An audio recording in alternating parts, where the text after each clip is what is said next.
Hello, this is me Irene. ഇന്നൊരു ചെറിയ വ്ളോഗാണ്.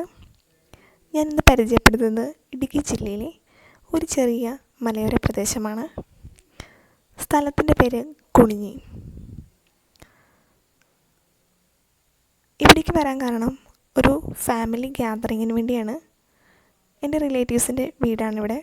അപ്പോൾ ഈ വീടിരിക്കുന്നത് കുറച്ച് ഹില്ലി ഏരിയയിലാണ്. ഇപ്പോൾ നോക്കുമ്പോൾ അറിയാം, ചുറ്റും റബ്ബർ മരങ്ങളൊക്കെ ഉള്ള ഒരു ഹില്ലി ഏരിയയിലാണ് ലൊക്കേഷൻ.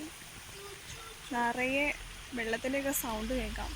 പുറമെയാണ്, ഈ മലമുകളിൽ നിന്ന് ഒഴുകി വരുന്ന വെള്ളമാണ്.